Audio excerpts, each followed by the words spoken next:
allegiance to the flag of the United States of America and to the republic for which it stands, one nation, under God, indivisible, with liberty and justice for all.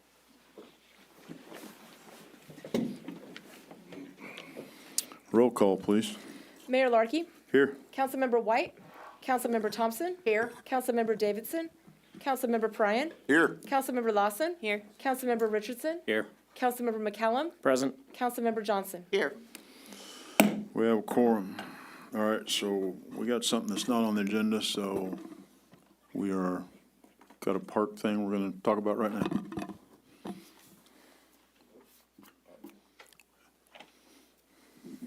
Is it on? Okay. Good evening. My name's David Daniels. I live at 16402 Eastern Avenue in Belton, and I'm representing the parks tonight, Belton Parks and Rec. And I'm here to introduce Mr. Kevin Feeback, who's been promoted to our new park director. A little background on Kevin. He started with us 29 years ago. What are you, 10, like 10? In the maintenance department. Strong technical skills and leadership potential led to his promotion to maintenance manager in 2017, where he managed the team responsible for maintaining our parks, trails, and facilities. In 2021, Kevin moved up to assistant director, taking a broader responsibilities that included overseeing the maintenance, recreation, and aquatics departments. He's worked to streamline processes, foster collaboration, and mentor staff along the way. Kevin credits much of his success to the mentorship he's received throughout his career. So Kevin's looking forward to improving community engagement and park services. So please join me in congratulating Kevin as our new park director.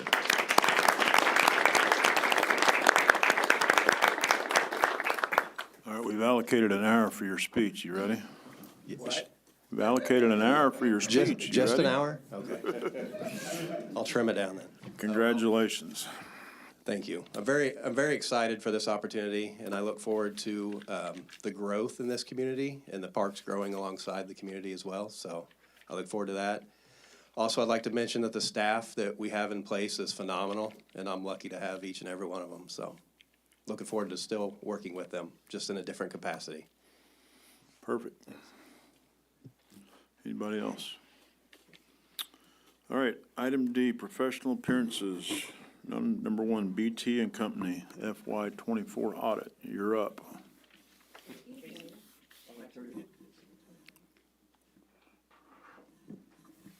Good evening, Mayor and Council. I want to introduce Emily Sheldon. She's with BT & Co. She's here to present our FY24 audit. Thank you, Casey, and good evening, everyone. Again, my name is Emily Sheldon. I'm a principal with BT & Co. You have received a report to City Council. The report summarizes matters that we are required to bring to your attention about the fiscal year 2024 financial statement audit. And for my presentation this evening, I'm going to be going through the key points in that report. We started the report by addressing our responsibility to perform an audit in accordance with specific accounting standards. Those standards require us to perform procedures to obtain reasonable assurance about whether the financial statements are free of material misstatement. Our procedures include examining on a test basis evidence supporting the amounts and disclosures in the financial statements. We also assess the accounting principles used and the significant estimates made by management, as well as evaluate the overall financial statement presentation. In the accounting policies and practices portion of the report, we would bring to your attention anything identified in the procedures we performed relating to significant alternative, adopted, changed, or controversial accounting policies, significant accounting policies in emerging areas, or any significant unusual transactions. During the fiscal year, the city adopted GASB Statement Number 96, Subscription-Based Information Technology Arrangements, and GASB Statement Number 101, Compensated Absences, which updated the recognition, measurement, and reporting guidance for such arrangements and for such absences. The city also changed its methodology for recording capital asset depreciation during the fiscal year. In the report to City Council, we mentioned that the city had several significant estimates. Those are the fair value of investments, the allowance for doubtful accounts, pension-related items, other post-employment benefit-related items, and lease-related items. Our responsibility as auditors is to analyze the processes that the city has in place to record these estimates. And as a result of our work, we concluded that the city's estimates did appear reasonable. Next in the report, we note that audit adjusting journal entries were recorded as a result of our audit. These adjusting journal entries include standard adjustments, city-provided entries prepared subsequent to the start of the audit, and what we call entity-wide entries, which are standard entries prepared solely to convert the city's fund-level financial statements to their government-wide financial statements, which use two different methods of accounting. You can find copies of those adjustments at the end of the packet, followed by uncorrected misstatements. 3 uncorrected misstatements were identified during the audit. Those adjustments were determined to be immaterial to the financial statements, though future year impacts of these adjustments will be monitored. In the departures from the standard auditor's report section of the report, we describe the modification of our audit opinion and the emphasis of matter paragraphs which fall after our opinion. In terms of the modification of our audit opinion, we did not observe the counting of physical inventories at the end of fiscal year 2024. Further, we were unable to satisfy ourselves by performing other auditing procedures concerning the inventory held at year end. As such, we qualified our opinion on the water fund, where inventory was material to the financial statements. We were able to observe the fiscal year 2025 inventory count, so we do not expect that qualification to continue into the fiscal year 2025 audit. Outside of the effects of the inventory issue, we determined that the fiscal year 2024 financial statements were presented fairly in all material respects, in conformity with generally accepted accounting principles, and we issued an unmodified audit opinion for all opinion units outside of the water fund, unmodified being the best kind of opinion that the city can receive. The emphasis of matters paragraphs that are included also just pertain specifically to the implementation of those GASB statements that I mentioned earlier. For the observations about the audit process portion of the report, I'd like to inform you that during our audit, city management and staff were responsive and transparent with our team members, and we encountered no disagreements, significant issues, or difficulties in performing the audit. The shared responsibilities for independence section beginning on page 4 of the report describes our shared responsibilities for independence. We as auditors are required to maintain independence both of mind and in appearance when providing audit and other attestation services.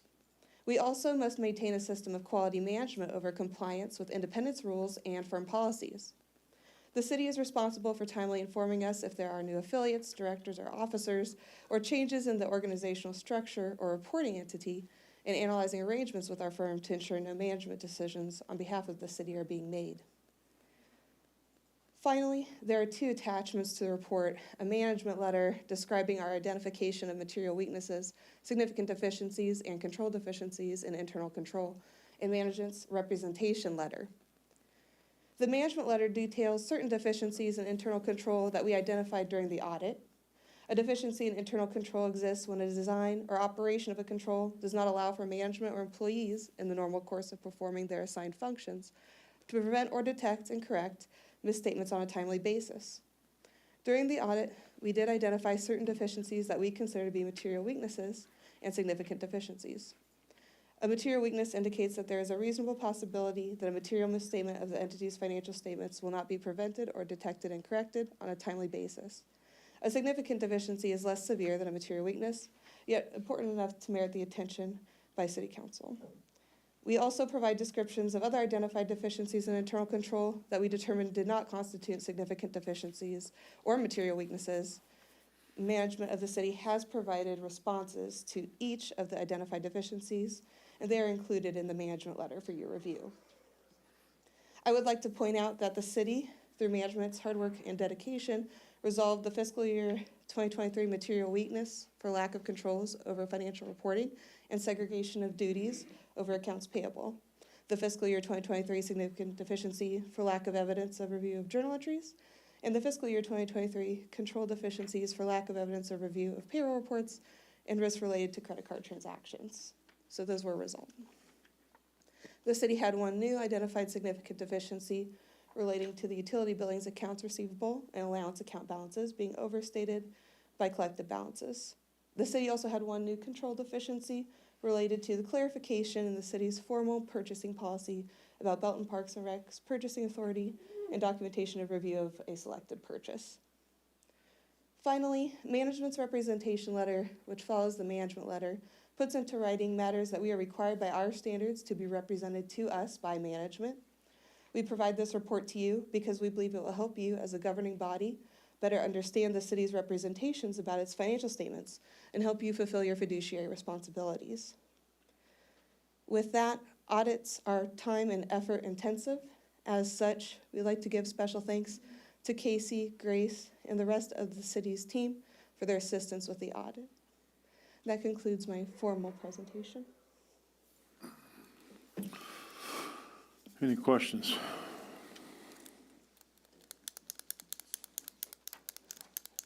Go ahead.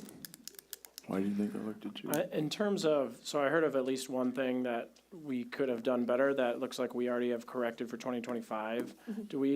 What is it you anticipate from your current findings that we might see again coming into the 2025 audit? If you're able to take a look at the management letter that's provided, the city has provided, and nearly all of the responses, their timelines for it. A majority of the items, there are resolutions that have gone through this year, even where they are resolved. And looking at the listing briefly, one item that can be an issue, that I don't know if it will, if it will continue, in perpetuity, or I'm sure it will be resolved ultimately, relates to just lack of controls over inventory of capital assets. That's a common issue for governmental entities, and tracking all of the assets that the city maintains.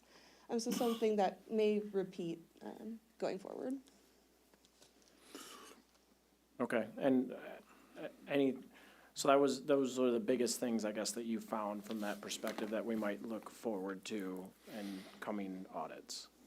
Yeah, I would say in reviewing the management letter, speaking with Casey specifically, she could probably address which ones she would see being continued, at least for fiscal year 25 and potentially 26. But in terms of the modification of an audit opinion for the water fund, we do not expect that to continue for 2025. Yeah, and I know Casey and I have talked about what we can continue to see, but I guess I wanted to double check with your independent opinion, so. Yep. Thanks. Yep. Anybody else? Go ahead. Do you make any recommendations for correcting any of the control or deficiency issues that you observed? Yes, in the management letter that lists out the control deficiencies and the significant deficiencies and material weaknesses, each one has a response from the city, and it has our recommendation as well. So obviously the city may choose to act upon it in a manner different than what we suggest, but we do include an idea. Go ahead. And were most of the things, from my reading of your management report, most of the things that you found that were deficiencies or concerns were things that were historical? So I'm sorry. Were historical and not necessarily responsibility of the current administration or staff? That is correct. A majority of the findings were repeated from the fiscal year 2023 audit for the ones that remained. Obviously, I'd mentioned the ones that the city had resolved for the fiscal year 2024 audit. And there were only the two additional items that I had mentioned, but the majority were carried forward from the 2023. Anybody else? Thank you. Thank you very much for your time.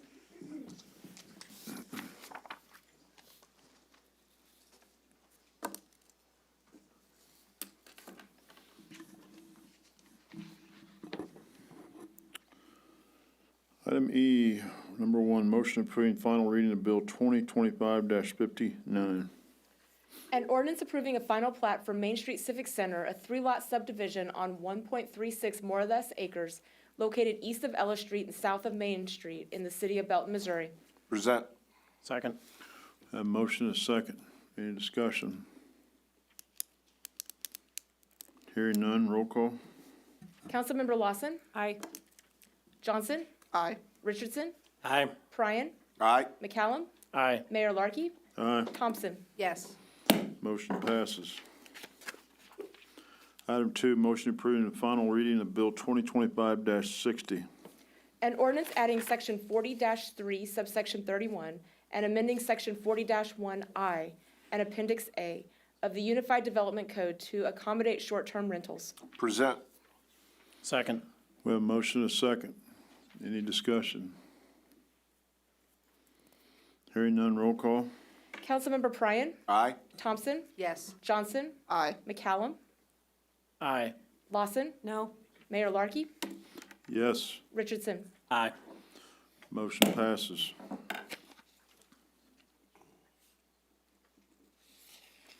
Item 3, motion approving final reading of Bill 2025-61. An ordinance approving an intergovernmental local match agreement with the Mid-America Regional Council Operation Greenlight Program for participation in the Advanced Traffic Management System software between the City of Belton, Missouri and Mid-America Regional Council. Present. Second. We have a motion and a second. Any discussion? Hearing none, roll call. Mayor Larky? Yes. Councilmember Johnson? Aye. Pryan? Aye. Richardson? Aye. McCallum? Aye. Lawson? Aye. Thompson? Yes. Motion passes. Item 4, motion approving final reading of Bill 2025-62. An ordinance approving the 2026 intergovernmental agreement with the Mid-America Regional Council Solid Waste Management District for participation in the Regional Household Hazardous Waste Program. Present. Second. A motion and a second. Any discussion? Hearing none, roll call. Councilmember Richardson? Aye. Thompson? Yes. Pryan? Aye. Johnson? Aye. Lawson? Aye. McCallum? Aye. Mayor Larky? Aye. Motion passes. F, new business, number 1, motion approving first reading of Bill 2025-63. An ordinance approving a rezoning from C2 to R3 for a .87 more or less acre property located north of B Street between East Walnut and Chestnut Streets. Present. Second. We have a motion and a second. You're up. Yep, thank you, Mayor and Council. Before this evening is a request to rezone property on the north side of B Street between Chestnut and Walnut Streets from C2 General Commercial to R3 Multifamily. The half block totaling .87 acres and addresses 301 through 320 B Street, 308 East Walnut Street, and 307 Chestnut.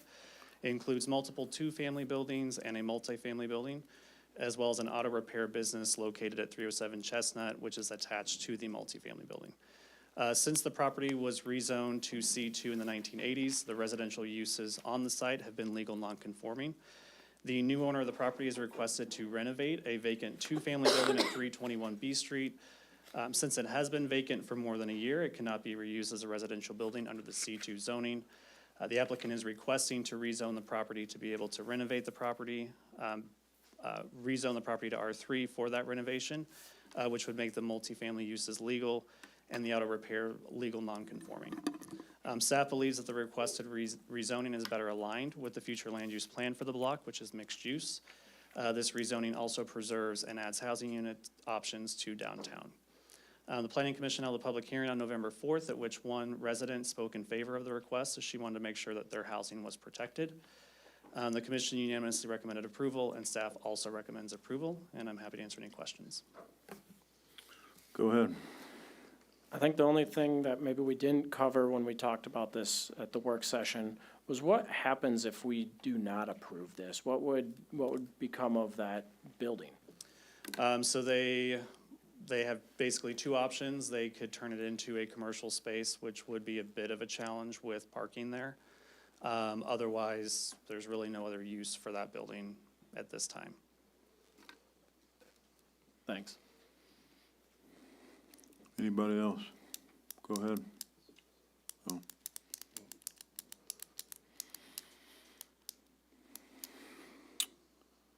Seeing none, all in favor?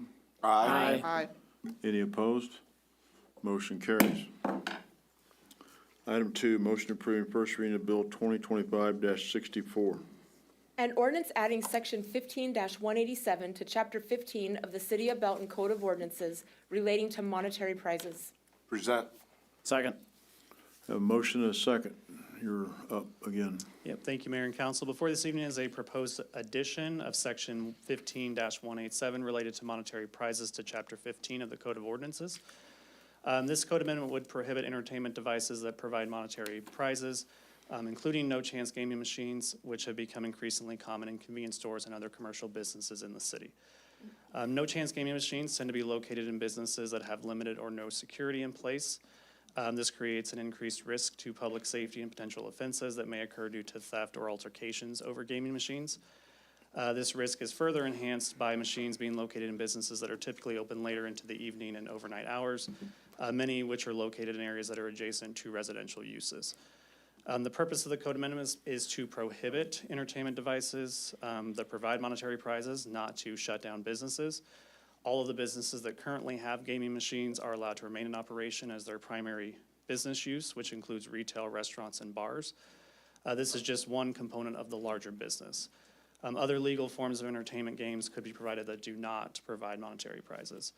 The proposed code amendments also ensure uniform regulation across the metro area, as Kansas City, Missouri adopted similar regulations in October. If adopted, staff will provide notification to the known businesses that have no-chance gaming machines of the January 1st, 2026 compliance date. And I'll turn it over to Joe Warren if he has any additional comments or if there are any questions for either of us. Yeah, Mr. Mayor and Council, this, as Matt said, the City of Kansas City did pass an ordinance number 250832, and that was passed October 16th, so just last month. And that came on the heels of the City of Springfield had passed an ordinance previously to ban these machines. And then they were essentially caught up in litigation with the company that provides these machines to see if their ordinance was going to be legal and withstanding. And they've since won that suit. The City of Springfield has been proven to be within their authority to limit or outlaw these machines. Ultimately, these are kind of a loophole machine, essentially, is what this is. It's very similar to a slot machine, and you put in money, you push a button, and you hope to get, a larger prize back. The state legislature has not acted on these. They have not made them legal, but they also haven't made them illegal, so it's kind of in this big gray area. Of note, you might notice that in the past few years, there has been a number of legislation introduced that would legalize these types of machines, but each time those failed, they never got to the floor for a vote. So there was not the widespread support necessary to make these legal. I think there's been some attempts in the past by different jurisdictions to confiscate and ban these, and I think the problem they've run into is not that they are legal, but it's that there is not a statute or an ordinance on the backside to enforce.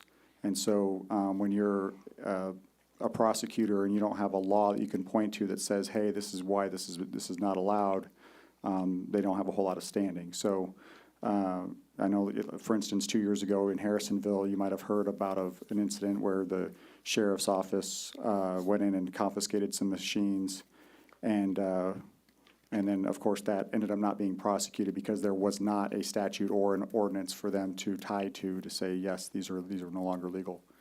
And so, so essentially, like I said, the litigation has recently just been, essentially upheld by the Missouri Appeals Court, and so that's where we are. I don't believe that the City of Belton wants to be kind of the respite for this. If Kansas City is going to ban these, we don't want folks to say, okay, we can go to Belton to do that.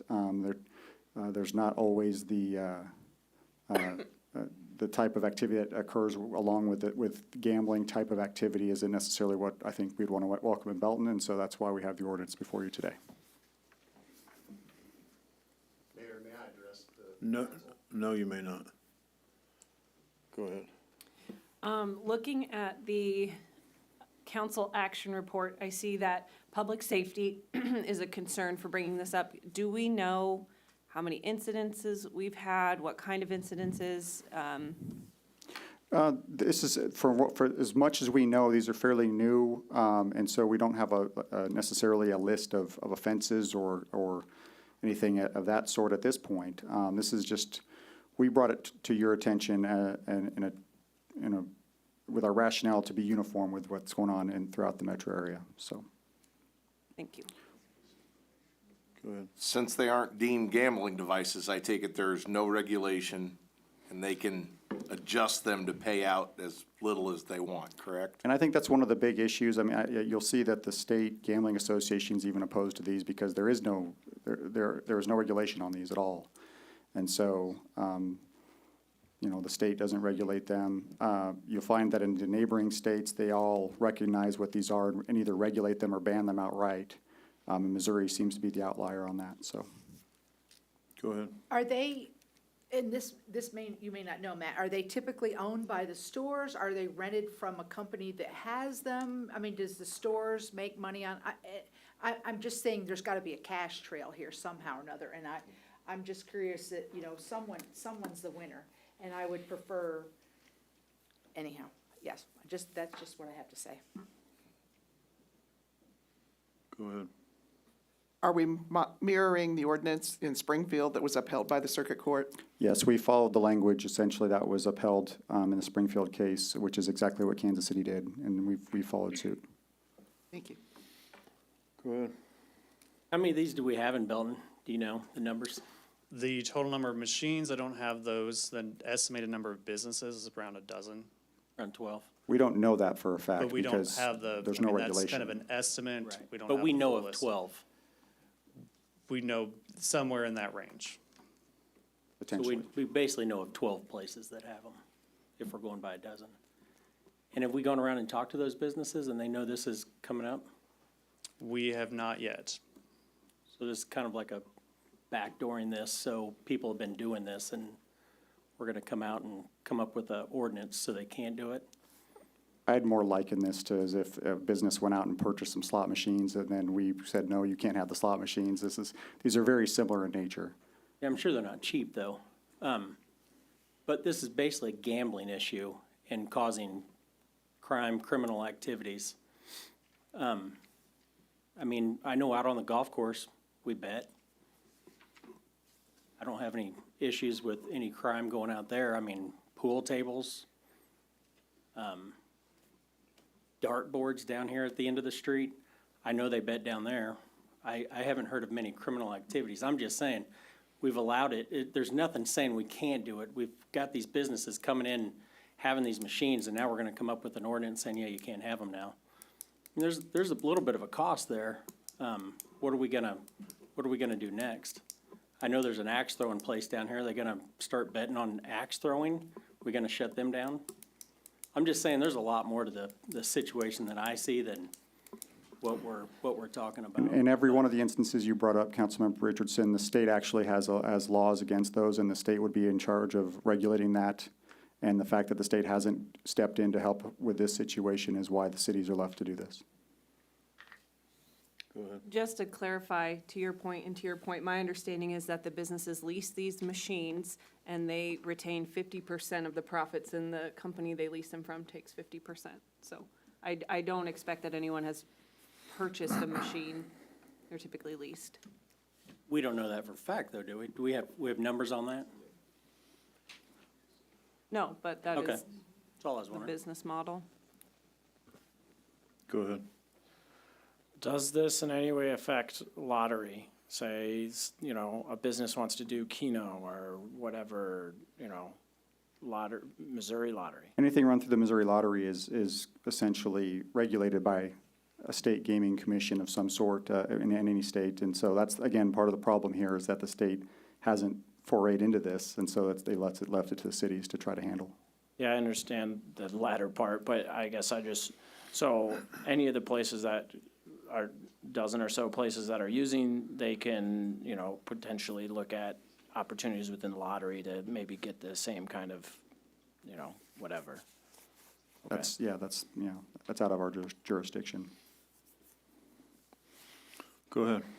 Just for clarification, I think you used the number 12, but you're not positive that there are 12. That's kind of an estimate that there are 12 Correct. potential machines. We just don't know for Yeah, sure. we don't know 100% sure where all the locations are. And we're just being proactive, basically, with this ordinance, in a sense. We know there are some out there, but we don't know how many, and we just want to stop. Correct. anything further. And with Kansas City's ordinance, there is the concern that more will come to Belton based on Kansas City pushing them out. Thank you. Go ahead. But the ones that we know of, there's been no issues with crime or criminal activities that have happened in those locations. Nothing ever been reported to the police department for, Can't speak for the police department on what may have been reported to them on that. We can't definitively say either way. We don't know of any that has taken place, but we haven't studied it to the point where we know that certain areas have certain crime rates at this point, since this is a but we fairly know of recent zero. though. There's- situation. From what we know, there's zero. We don't know. We don't know of any. Okay. I mean, I'll just say what was reported on the news was that there was at least one that took place, theft. Here in Belton? Yes. Can I address the council? No, you may not. Just to clarify, only the council can speak. Anybody in the audience can't speak unless they call ahead prior to the meeting and get on the agenda. So that's why nobody can speak other than council. So obviously, this will be the first reading, and the second reading will be in 2 weeks, or whenever the next meeting is. You can call the city clerk's office, and she will put you on the agenda. Thank you, Mayor, I appreciate that. Yeah, just to clarify that, because more of you are wanting to speak.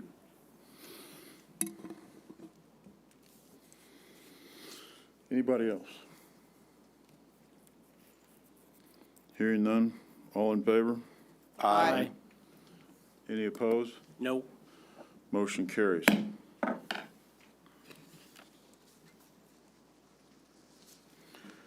Item 3, motion approving first reading of Bill 2025-65. An ordinance amending Chapter 13, Article 12, Parades and Processions, and Appendix A, Schedule of Fees and Charges of the Code of Ordinances to update and improve the effectiveness of the parade code. Present. Second. We have a motion and a second. You're up. Based on our conversation through the work session, we're putting forward the materials you have tonight, the resolution. You'll see in the resolution that there are, we've incorporated the decisions for no charges in regards to parades. They will be no cost at all. The police department will be taking over the resolution. We will not be back charging them toward what I meant for no cost. We will not be charging them for the services of the officers that provide the security. We're doing one route. The application will come through the records department. It'll be routed through the police chief's office. I'll approve it and assign somebody to actually facilitate it. Any questions? Go ahead. We also talked about the weekend after a holiday. I didn't see that in the, that's not in the, That was removed? that was removed, okay? Yes. Okay, thanks. Go ahead. So just real quick on that, because I had the similar question on that topic. Can we talk about why that was removed, or can we just get a better understanding of what happened with that discussion? It was based on the discussion that we wanted to provide those for the community and provide it as a service to the community, even on the holiday after the weekend. Because I understand it became a police work-life balance issue, right? I mean, I'm assuming that's why we discussed it previously. Well, at this time, we only have 4 parades, so. Okay. Go ahead. And just to state the highlights here, permitting for parades will move from the city clerk to the police department. It will incur $25 application fee, which is similar to events where the streets are closed. And we're not passing along any fees for police department time and labor for safety of the parades. That's the Correct. highlights. Correct. Okay, thank you. Anybody else? Go ahead. She asked mine. Go ahead. Okay, I noticed that the let me use a different word there. I see that we removed the notice of issuance section. Can you talk to me about that? It Just might one be moment. it might be a clerk question. My technical expert is going to answer that.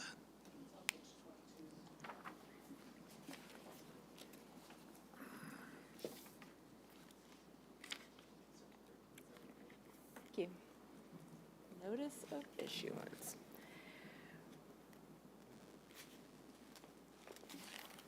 That's worked into the application process already, so it's not a codified process. Gotcha. Okay, so the reason, okay, that makes a lot more sense because I was going to follow up and say, so since it's now part of the application process, can you talk through a little bit who is noticed then at that point?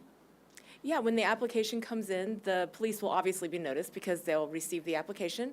Fire department, public works, and the community development department are notified.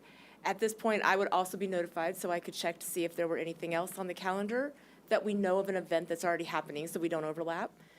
And they will each provide their approvals or their comments, and then it will be approved from there. Okay.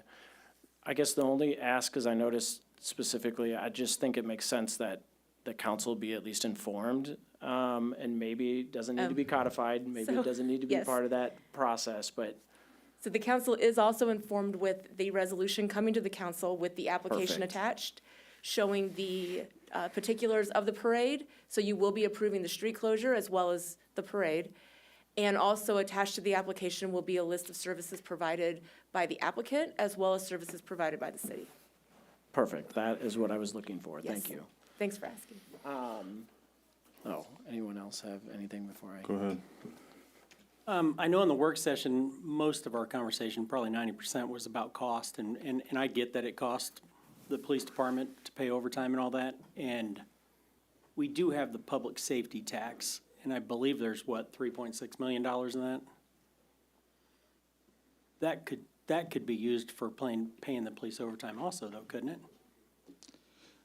Overtime is out of the operating budget. That would be a finance question, but my understanding is that it is for the salaries of police and fire and the benefits. Which is what the cost is that we're paying for the parades, but Well, I just, there's no I'm just point. saying, yeah, I was just saying we could use some of that if we had to, you know. Public safety sales tax is completely budgeted in terms of financing the operations of the police department, including salaries and benefits, and so we're not flush with a bunch of extra cash sitting there for public safety, if that's what Right, so we can't use the public safety tax to help if we had extra costs for we're the already meetings. using the public safety sales tax in the Okay. budget to cover the expenses and the operations, is what I'm saying.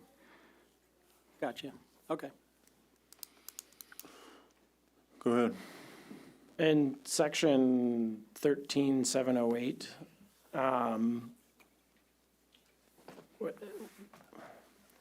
while I anticipate this would be an extremely minimal, a rare occurrence, why would city council not have the ability to revoke a permit if something were to occur?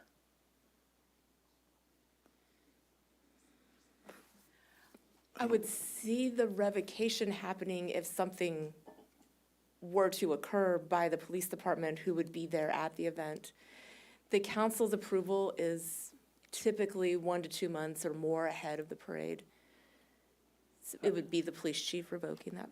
Right, and likely it's gonna, like I said, it'd be an extremely rare situation where it would come to council. I just noticed that specifically, I believe, was removed in there, and I was just trying to understand. I mean, if it's just because we're saying, hey, it doesn't really make sense. The police are already gonna be there, they're the ones that we're gonna revoke it if there's an issue that requires revoking.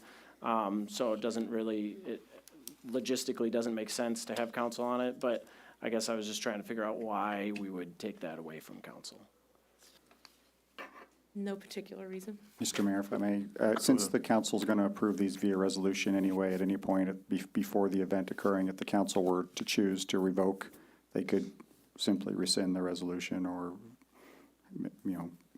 bring forth legislation to overturn the resolution if something were to change between the Gotcha. approval and the event taking place. Gotcha. So Otherwise, on the ground, there's not a meeting actively taking place during an event, so that would be up to the police chief to handle.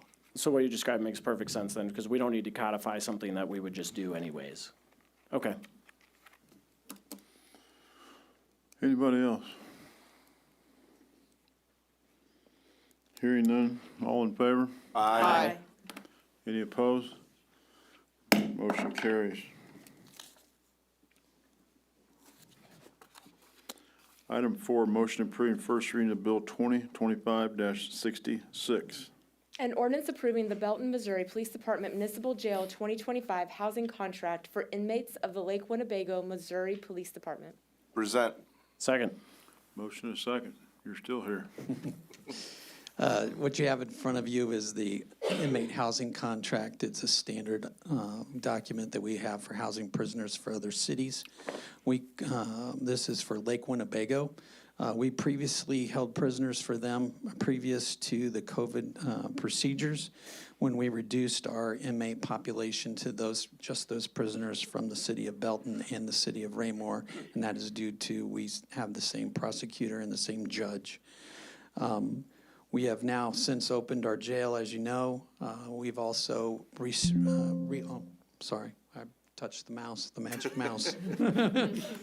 And we actually have staffing available to bring on one more agency, and we're bringing them back. And so the contract is for the standard $63.93 per day per housing inmate. Any questions? Go ahead. Just a clarification on the contract, because it states that we'll provide 3 meals to the inmates from Lake Winnebago. And my recollection is our contract is with Belton Regional to provide meals, or somebody to provide meals, lunch and dinner, but not breakfast. Yes. But you have the means to provide breakfast. Yes, we have the means to provide the breakfast. That's just a clarification point for me. Thank you. Go ahead. Oh, I thought you were ready. Anybody else? Hearing none, all in favor? Aye. Any opposed? Motion carries. Item 5, motion approving resolution number 2025-087. A resolution adopting the updated City of Belton Emergency Operations Plan. Present. Second. Motion and a second. You're up. Thank you, Mayor and Council. This resolution is for the adoption of the updated 2025 Local Emergency Operations Plan, which we reviewed during the November 10th work session. This comes before Council, again, every 2 years for adoption to ensure our emergency operations framework stay current. And then tonight's action just formalizes that update and keeps us eligible for our certain state and federal emergency management funding and in line with state. Any questions? Go ahead. Any changes from our work session on this topic? No. It's all the same? Okay. Yeah. Anybody else? Hearing none, all in favor? Aye. Any opposed? Motion carries.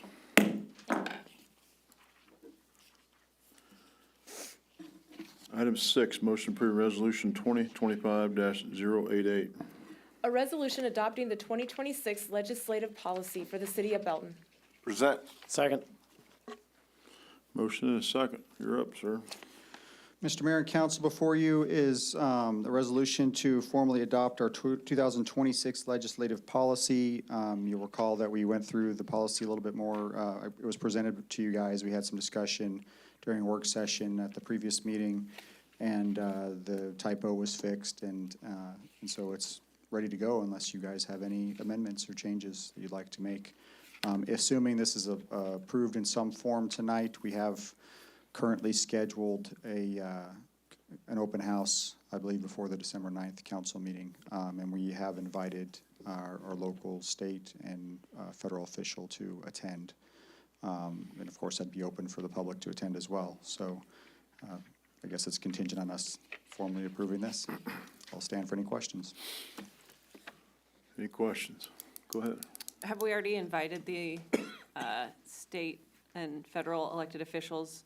Have we gotten any confirmations? We've got one, most likely yes, saying they may have to leave early because they have another event later in the evening. At this Last- point, we have one. Last time, we didn't get anybody, correct? Last year, we had two RSVP, yes, and then backed out within the day before the thing happened. So Okay. we did not end up having anybody. We'll try again. Thank you. We'll try again. Anybody else? I Go ahead. have a question. It's not unusual to ask them to come and talk to us about that, correct? I mean, it's not unusual for open houses to occur to talk to legislative officials. I mean, there aren't necessarily a lot of cities that are doing this like this. Is it unusual for them not to come? That's a good question. I mean, like I said, I don't know that there are a lot of cities doing this, so it's kind of hard for me to say what's usual and unusual. Most of the time, the elected officials, state reps, state senators, U.S. reps, they do their own events, and they'll sometimes go to other events that they're invited to if it's a big event, and attend. This is something that kind of new we're tried last year, trying again this year to give it another chance for success. Just to get our legislative policy in front of their eyes, allow our Belton residents a chance to have conversation with them about issues that affect us. Would it be worth constituents calling them and asking them to please come to this because it impacts the city they live in? Of course, I would never say that constituents shouldn't contact their elected officials for. Well, I'm not saying issues that either, yeah. Joe, but I'm just wondering if there was enough squeaking of that particular wheel, would that help? Generally, that's an effective way of getting participation from elected officials is for constituents to contact them. That's the most effective method I've seen outside of making campaign contributions. But that could be something that, like high school students or something could write letters to their state Got a whole bunch of representation them right people over and say, come to this open house. That's just an idea I thought I'd float out. That'd be highly welcome. Okay, all right. We can get you contact information if you want it. Anybody else? Go ahead. If at any point I know we kind of set this annually at this point, right? Yeah, this is, I believe, the third year now that we've officially adopted a legislative policy, yes, for the city. So if at any point we decide, or we look at something, the state makes a change on something, whatever, and our policy changes, we can update this as time goes on. Sure, and we have changed it from year to year because there have been things, for instance, last year's legislative policy discussed sports gaming.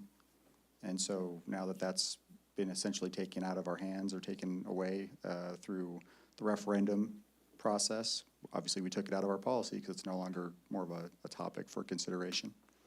All right, thanks. Anybody else? Hearing none, all in favor? Aye. Any opposed? Motion carries. Item 7, motion approving resolution 2025-089. A resolution approving a contract between the City of Belton and F&G Mechanical Services, Inc. to replace one Lennox 15-ton RTU at Station 82 in the amount of $33,500. Present. Second. Motion and a second. You're up. Good evening, Mayor and Council. It's hard to believe that our new fire station is now over 17 years old. So as such, the mechanical units of that are starting to age out, and so we've been working on a process to make sure we change those out in timely fashion so that we don't have breakdowns. And so we had an open bidding process where we had, I believe, 5 different companies submit bids. F&G came out as the lowest and best bidder, and it's a company that we have dealt with many times and has done a good job. So we awarded them the bid for this unit. I believe this is number 3 of 5 that we need to replace, so we're trying to keep that on a replacement program to spread those costs out. Happy to answer any questions you might have. Any questions? I'm already getting the nod from Casey, but this was in our budget. My is that apologies, correct? I did not say that. Yes, it was within the budgeted facilities replacement costs that we had worked in the capital improvement budget this year. Thank you, sir. Anybody else? Hearing none, all in favor? Aye. Any opposed? Motion passes. Motion approving resolution 2025-090. A resolution amending the Tourism Council membership and changing the council name. Present. Second. Motion and a second. You're up. In 2022, the Tourism Council was established. It was citizens, business owners, community organizations. There were also staff put on that committee. It's been recommended that the Tourism Council be changed to Tourism Committee as an advisory committee to be more consistent with our other advisory committee names, as well as to remove the staff from that board and make them ex officio members. That way it is a citizen and a business owner comprised board. Any questions? Go ahead. Have we had any applications for the 2 vacant seats, the citizen at large and the restaurant retail representative? No. I don't believe so. Gotcha. That's why we're changing the 2 retail, just to retail, not a small and a large. Because it's, hard to get some corporate person to come in here from a large place. So that's why we just changed it to 2 retail. Gotcha. So, Okay. And then a second, it's not really a question, but I see Councilmember Johnson is listed as a permanent representative for the Belton Main Street Coalition, and that Councilmember White would be the city council liaison for this. I've said this before, and I feel this is true now. The more people that we can get involved and helping to row the right direction, the better. So to have 2 council members serve and interact as a committee member and also be council members, I think is a missed opportunity to have more representation and involvement from the community. So I would just like to see the council member liaison seat filled and the rest of the positions be filled by others in the community that aren't also on the council. It also brings up the question of which hat are you wearing when the handful of us are involved in things over and over and they overlap. go ahead. So I was going to have similar questions on the consent agenda, and I'm just going to talk about it now because I think it's probably relevant to talk about now. So one, for anybody listening, anybody here or anybody at home listening, as you just heard, we are looking for, volunteers that are interested in tourism in Belton. So if that's something that you think you're passionate about, please put in an application. So that's an important thing. The other thing is, I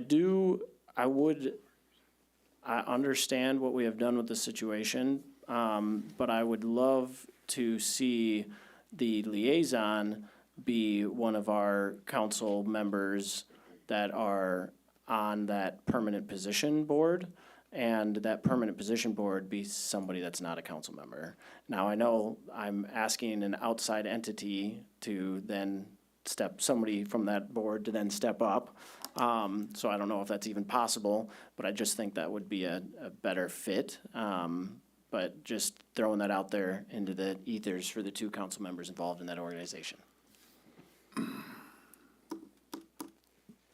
And I was just saying, I'm going to abstain from the conversation since I'm on the ordinance or the resolution, so I'm not going to participate in the discussion. Go ahead. Well, I imagine someone with the Belton Main Street Coalition would jump at the opportunity because the Tourism Council and their organization are so aligned. And then to double down on your call for folks that are interested, to me, it looks like a restaurant representative, a local restaurant representative would be perfect for this kind of role. And we've got locally owned restaurants that hopefully. I have reached out to several waiting on answers. Perfect, okay. I don't think we have a problem asking anybody on the coalition board to take a spot. I don't think we have a problem with that at all. I'm just saying, I understand that maybe they won't want to for whatever reason. I don't know. I understand that occurs, but that would be my request, just given, more input. Well, we won't meet again until January, but we certainly can talk about that then.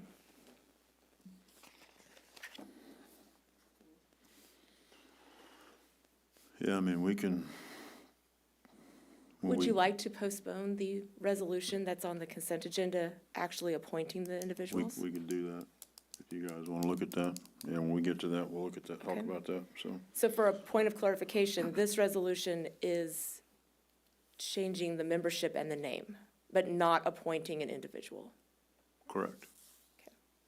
Thank you for the clarification. Anybody else? Hearing none, all in favor? Aye. Any opposed? Motion passes.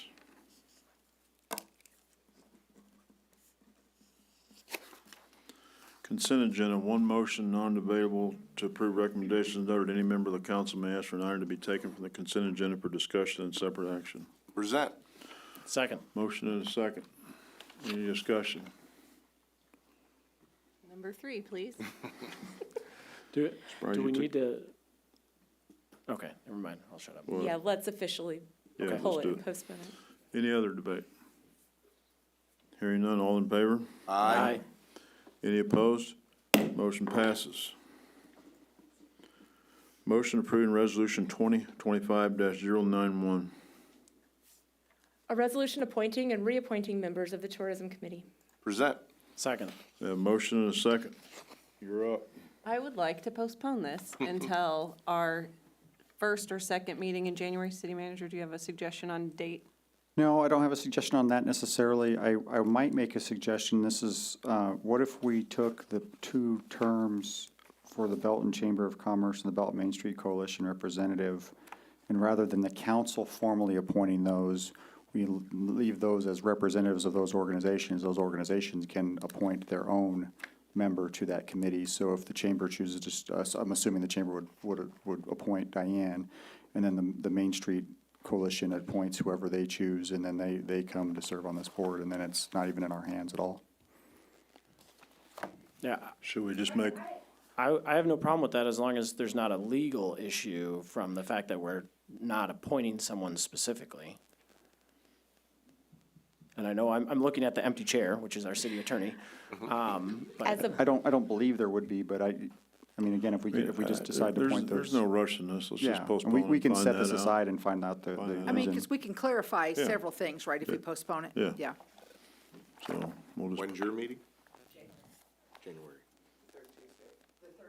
Okay. So do we want to just push this to the first meeting in February? first meeting in February, yeah. yeah. February 10. You good Wait, with if that? did I hear you correctly that your meeting's the 3rd Tuesday? Then technically we need to move this to the second meeting in January, because the council, February, first meeting in February. oh, That's after January. I didn't realize that. January, All right, February. so we have a motion to postpone to the first meeting in February. Is there a I've second? clarified the motion to February 10th, All right, just to to let you know. February 10th. I second that. We have a motion and a second to postpone till February the 10th. Any discussion? Hearing none, all in favor? Aye. Any opposed? Motion carries. And I have Councilmember Johnson abstaining. Yes, sorry. Thank you.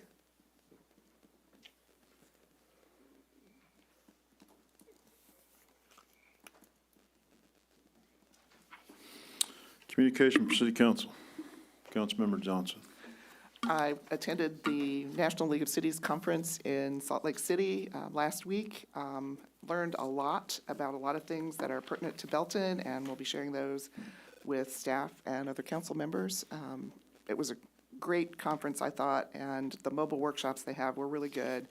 I went to the one about art, housing, and tiny homes and solutions for homelessness, and those were all very good and great suggestions, some of which I think we could implement. Also, too, the coalition is working still on getting everything finalized. I think we're just about there for the Christmas events, and looking forward to the mayor's Christmas tree lighting. So, and wishing everybody a happy and safe Thanksgiving. Councilmember McCallum. First, I want to just again say congratulations to our new Parks Director, Kevin, on his promotion. I look forward to continuing to work with you in the future. I also want to thank the Park Board for taking the time and going through the arduous process of getting us a new Park Director. So thank you very much to the team that did that. I also attended the National League of Cities Conference, and that was quite the experience. There was so much I couldn't possibly, well, I could, but you guys would really start throwing stuff at me if I tried to possibly go over everything that occurred there. You're limited to 3 minutes. Yeah, see, I've already been told by the mayor I got 3 minutes, so. But there's a lot of really great things. For brevity purposes, I'll just highlight a couple things that I came across that I hope that we might be able to potentially apply here, which there was ideas about the planning and zoning codes, which I know we're in the process of going through. Adding art to the city, I think that's something I know we're already focused on. I know we've already got our first mural, but I'm looking forward to more on that front. Master plan communities, wow, there's some really good ideas that can be taken from that, even if we aren't looking at a master plan community. I think there's some ideas there. For example, looking at historic and sought-after neighborhoods for planning our future neighborhoods. And then one of the things I thought was just really neat was this idea that I heard a couple times of building a team of quote-unquote rivals, right? So looking into having the best people on whatever board, on council, or whatever, even if the ideas aren't always the same, it's about getting the best of the best, right? So I just want to share that some of those things from that conference, it was, like I said, there was sometimes information overload. The TDD board, I do have an update on, in that I was unable to attend that because I was at the National League of Cities Conference, so I will have to get you guys an update at a later time.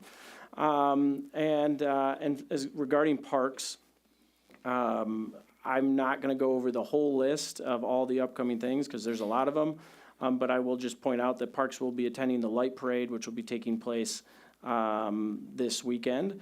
And I've heard there's over 60 entrants at this point, so it should be a lot of fun. I hope to see everybody out there. Wallace Park Playground has already started the process of being torn out. They have officially received the green light to go ahead, so that's really exciting for everyone except my kids, who are going to be disappointed they're going to have to wait now until spring to play on that playground. But that should be an awesome outcome.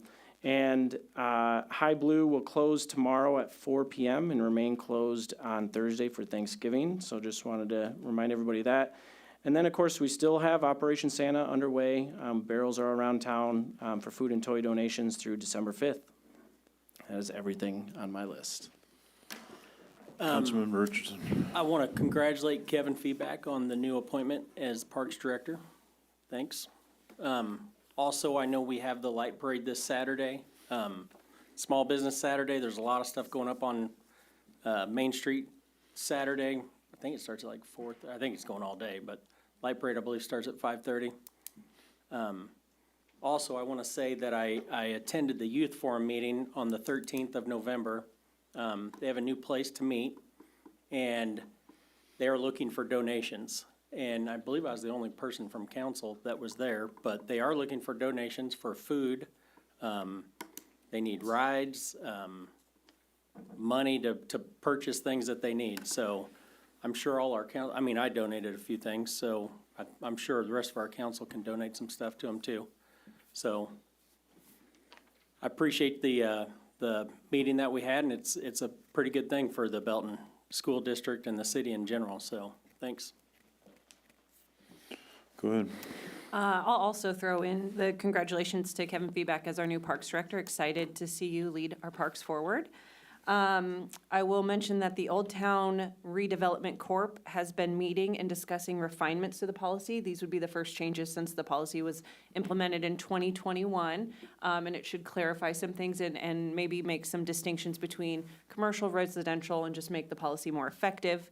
Along with that, we will also have a new open seat, possibly two, for a resident or local business owner to join that board as well. So again, just opening up seats to folks to come and have a say and help shape these policies, I think is a good thing. And then I'll just say thanks to city staff for all their hard work this year as we head into the Thanksgiving holiday. Thanks to the Belton Youth Commission reps for being here, and our teachers, Joni and Chandler, thank you so much. And thanks to folks who have to work over the weekend. So that's what I got. Welcome, Kevin. I'd be remiss if I didn't say hello. So thank you to the youth council that came and talked with us. It was eye-opening, and you had some really good questions. I enjoyed talking with you, and I think we definitely need more of this. So look forward to working with you more in the future. And I'm also looking forward to the Parade of Lights and the mayor's Christmas tree lighting. It's that time of year to get together and have some fun.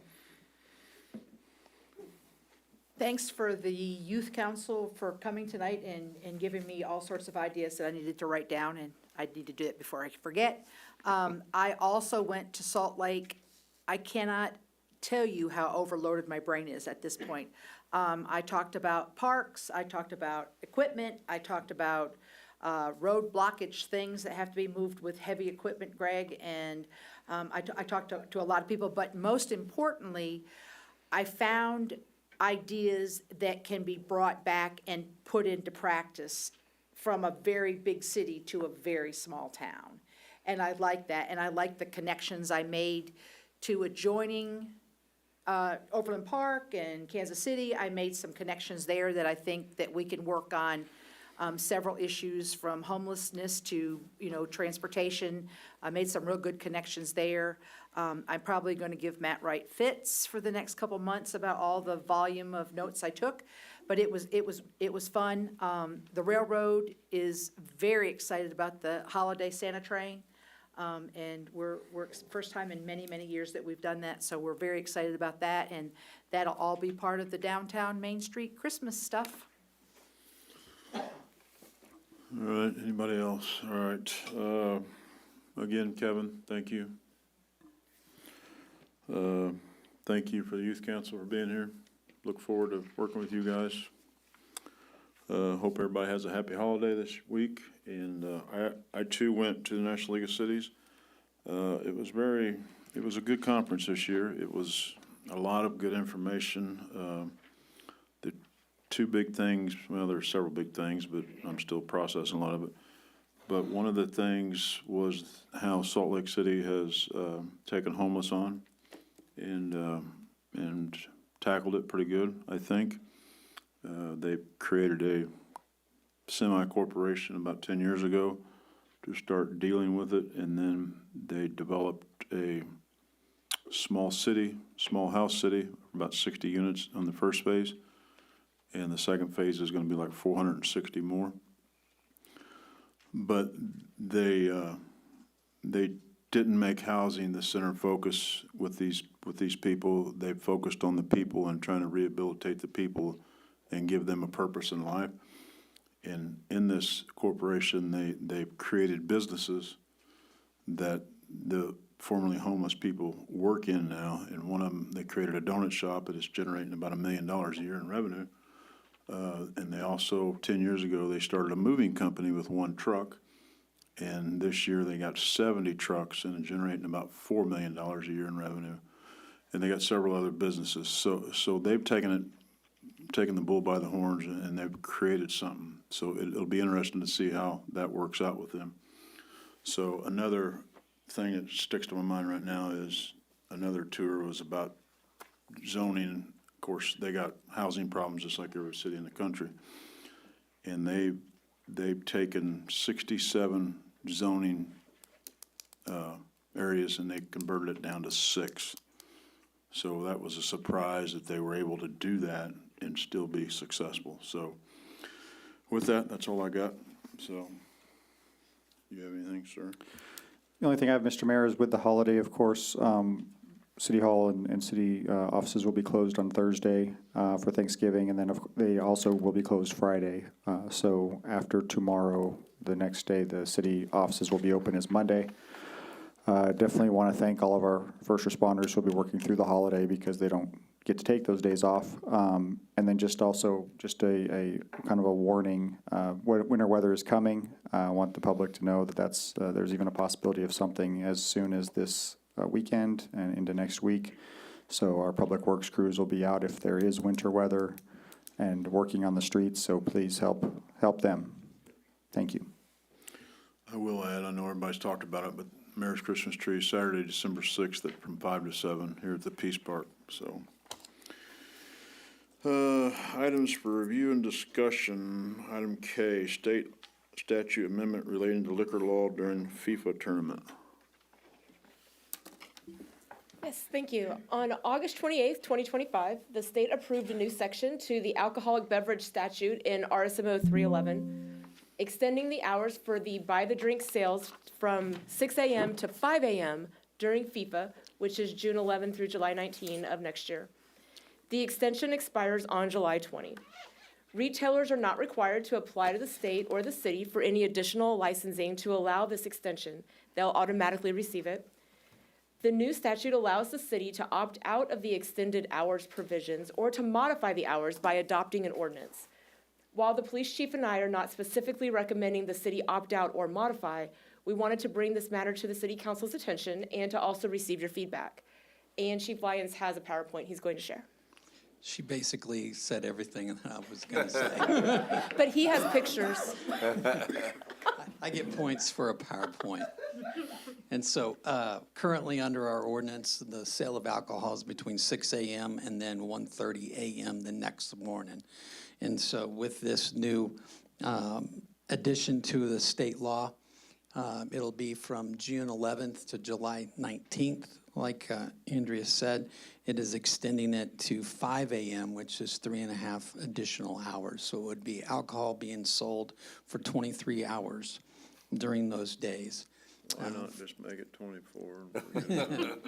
So the businesses are allowed to stay open 24, they're only allowed to sell 23. Yeah. And so it's pretty simple. We've had a number of cities around us that have considered this issue. I think some of them actually have been on the news. You've probably seen them. Some cities have chosen to opt out, but allow the businesses to continue just selling food and other items, just not alcohol. That's why they chose to opt out. And then other cities have chosen not to do anything, and then to allow these businesses just to let free enterprise determine what consumer demand is. There's been some discussion amongst our police command staff. We really don't believe that you're going to find a lot of FIFA parties going till 5 a.m. because most of the games are already going to be done, and the games are in Kansas City that most people are going to be concerned about, or West Coast. So it might be a situation where some bars decide to, or businesses decide to stay open only a couple of hours. Once again, that's just economic decision that they would make on their own. And then this will expire on the 20th of July. Any questions? Any question? I have a question. Yes. And it may not involve this, although it could. And this is a Kevin question. Have we been contacted about practice space, or do we know that we have teams coming here to practice, that they would have a fan base following them around drinking until 5:30 in the morning? Or, I mean, We have not been contacted by anybody. okay, okay. I mean, and they would have already, right? Yeah, Yeah, okay. I'd imagine. Anybody else? Any questions? Just for clarification, there's no games going on that late. This isn't a worldwide event where games are happening at 5 a.m. No. As far as the United States is concerned, if they were happening in another time zone, they would probably go into those early morning or late morning hours. Go ahead. I don't believe they've even made the announcement of who's playing here in Kansas City yet, have they? Coming out. December 5th. Right. It's an inside. So nobody could even contact if they don't know they're playing here, so. I mean, it could be a possibility where they need to practice space, but we won't know until we know what teams are coming, so. But, I mean, I'd be okay adopting the deal that they're coming to Kansas City with the extra 5 hours. So the businesses will automatically receive it, and there's nothing that the city needs to do to allow it. Okay. The city would need to opt out of it. Gotcha. I'm not modify, seeing a lot of consternation from you as our police chief. We're not anticipating there to be, undue hardship on our police force through this. I don't believe through this. We're already suspending vacations. We've already suspended vacations a year out and any type of personal leave during this period. In fact, we're staffing up above at our maximum levels. We're probably putting an additional 3 officers on the road. At any one time in Belton, there's only 3 officers and a sergeant or a supervisor. We're upping that to 8 plus maybe a couple more, running 49 Highway and 58. At night, we're going to be running more towards our hotels because we expect our hotels and our retail areas to be a little bit more active, and so we anticipate using those night cars for that. We're also going to be using some of our MoDOT hazardous enforcement grants to be running some enforcement operations while we could try to keep police officers concentrated on calls for service. But we're providing no officers to go up and work any of the FIFA events. In fact, it's been a conversation amongst most of the police chiefs in the Kansas City metropolitan area that we're not going to participate in putting officers up there on off duty because we don't know what our own citizens are going to need. And we don't want to take any of our manpower that might be needed here locally and put it in Kansas City. And have you talked to our like local partner, like the sheriff, for example, or Raymore? Do we know what they're doing, intending to do similar to us? Or? We've been talking about this for quite some time. I think as we get closer, it'll start to get a little bit more concrete. But I think I'm actually probably one of the more open-minded about this, and even me, I'm saying keep our police officers here locally. Okay. In fact, I know Kansas City's actually reached outside the metropolitan area to get officers to work off duty to take stress off of their officers. They're trying to look for communities that are not impacted by hotels, but we already know that hotels reservations are as far south as Wichita and as far east as Columbia. So on that, so similar but not exactly the same. We usually have a fairly big event occur during that time period put on by our parks. No? Is it before It's then? at the end of May. Yes. Ah, that's right. I was thinking, okay. Okay, never mind. Perfect. I'm glad that doesn't coincide and create problems. Okay. Anybody else?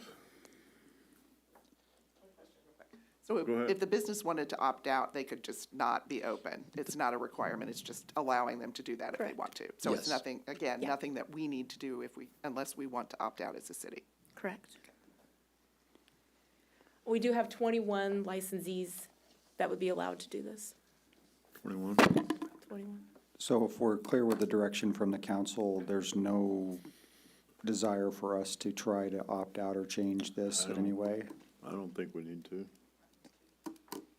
Is it, If the business owners get to decide if they're gonna stay open, I mean, yeah. is there a time period we have to decide to opt out by? I didn't see that in any of the material or the statute. So for some reason, I mean, I agree with what Councilmember Thompson there just said, which is I'd rather leave it up to the businesses to make that decision. But if for some reason something came up unforeseen that we go, you know what, we do want to opt out of this, we can do that at a later time. I'd like us to try to come up with a way, and council can choose to do this how they choose. I think that it would be tough for a local business to plan on this, eventually buy a bunch of inventory because they're gonna have a few extra hours and then come June, the first week, they come Sure. in and then the council says, oh, well, we wanna do an emergency ordinance to change this. That'd be kind of a tough pill to swallow for local businesses. I think we should give them the opportunity to at least plan if they so choose to do so.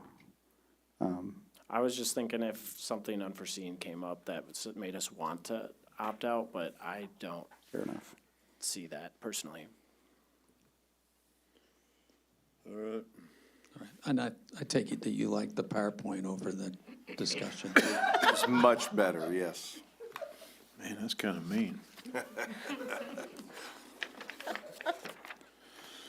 All right, I'm told we're postponing item 2, so item 3, Economic Development Policy Committee. Mr. Mayor and Council, this is just simply just trying to get direction from you and feedback from you. It is my intention, assuming you don't direct me a different direction, that we would bring forth a resolution to create an Economic Development Committee that would essentially, what I'm proposing is that it would include the city manager, the economic development director, and the mayor, and probably two additional council members.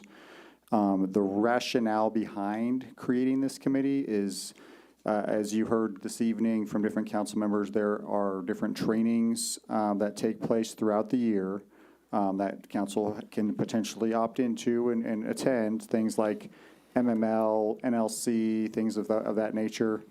And then there also, at times, might be an opportunity that comes forth to the city to look at an economic development proposal or some potential possibility of a potential, I don't know, go look at this in this city to see if it's something the city of Belton would be interested in trying to attract, that type of thing. And just kind of essentially codifying that a little bit. And so we don't have any kind of policy right now in economic development when it comes to, okay, do we send council members, do we not send council members, do we limit council members?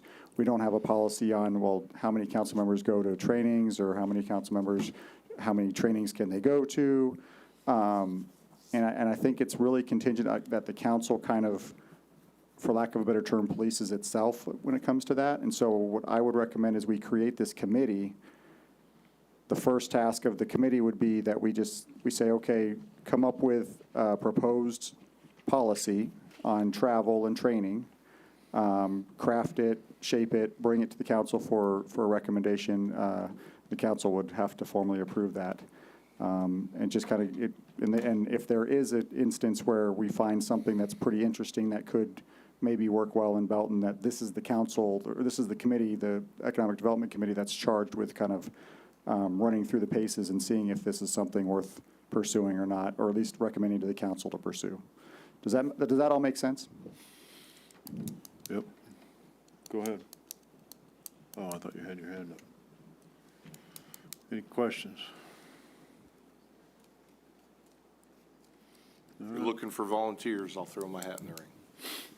Well, the next step would be to create a resolution and create a committee essentially, and then once that's done, and assuming the council has created the committee, then it'd be an appointment to the committee, and then after that, it'd be what kind of activity do you want the committee to take part in, and what kind of policy do you want them to craft? So. Okay, fair enough. We'll move forward. Anything else? All right. Item L, I'd entertain a motion to enter an executive session to discuss matters pertaining to legal actions according to Missouri State Statute 610.021.1 pertaining to leasing, purchase, sale of real estate according to Missouri Statute 610.021.2 pertaining to negotiated contracts according to Missouri State Statute 610.021.12, and if the record be closed and the meeting adjourned from there. Present. Second. Mr. Mayor, if I may, we do not need one necessarily if we'd like to go ahead and cancel and. The whole thing? Oh, okay. So much for all that reading. Motion to adjourn. Second. We have a motion and a second to adjourn. Any discussion? Hearing none? All in favor? Aye. Any opposed?